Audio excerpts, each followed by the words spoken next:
Welcome to Focus Basics. This is day 5 of 5. So for the past 4 days, we've been defining focus as keeping your attention pointed towards one specific area. We've gone over attention as mental energy. We've talked about the attention age. We talked about how to keep that focus and keep your goals in mind. And yesterday we talked about physical things to consider when we're talking about focus. So today I want to share with you, this being the last day, the most valuable focus technique I have. And that's this. You could only focus on one thing at a time. Now it may seem simple, but let me go over it. Let's say that you're overwhelmed, that you have a huge exam coming up. You know that this final exam is going to cover half the book. It's so huge. There's so many notes that you have. There's so many lectures you attended. You don't know how you're going to even study for this exam. It's so big. So as I focus on how huge and overwhelming that this test is that helping me towards my goal? My goal being to ace this test? Not necessarily. It's actually hindering me because I feel like procrastinating. I feel like holding it off. I feel like a big weight is on my shoulders. So when I ask the most valuable focusing question, how does what I'm focusing on now moving me towards my goal? Well, it's not. So I need to redirect my focus.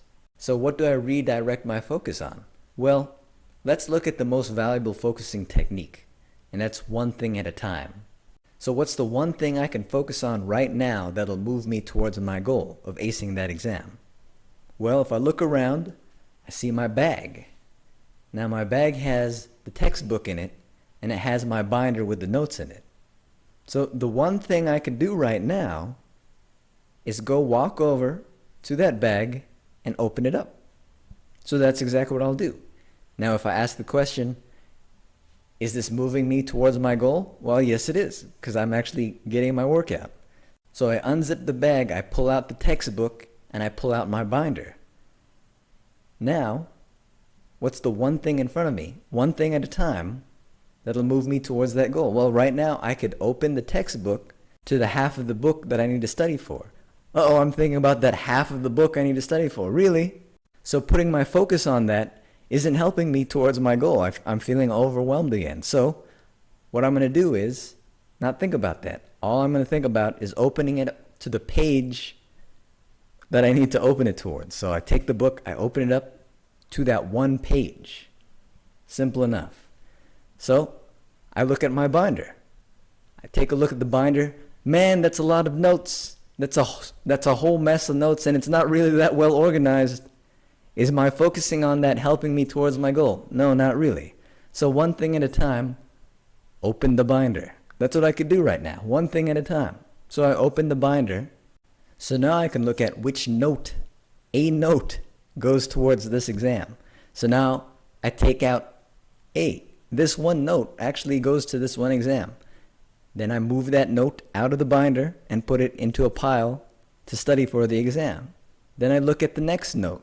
Well, I don't know how that got in there. I throw that away. Then I look at the next note. Again, one thing at a time, going through the binder, one note at a time. Before I know it, I'm done organizing my notes, and I have the book to reference just to make sure that I've got the right sections to study for. So am I going to focus on one chapter at a time? No, that's pretty overwhelming. These chapters are huge. Am I going to focus on one section at a time? Well, that's a little better. So what am I doing here?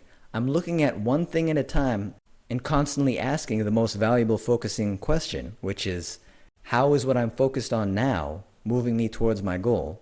And then constantly reminding myself about the most valuable focus technique, one thing at a time. If you constantly fall back on the question and use this technique, I guarantee you'll be done with less time, less effort, and do a better job at it. One thing at a time. Of course, this basic training is just a tip of the iceberg. If you're open and willing to try more powerful tips and strategies to becoming a highly effective, highly efficient, ninja-like student, see you inside FastStudySkills.com.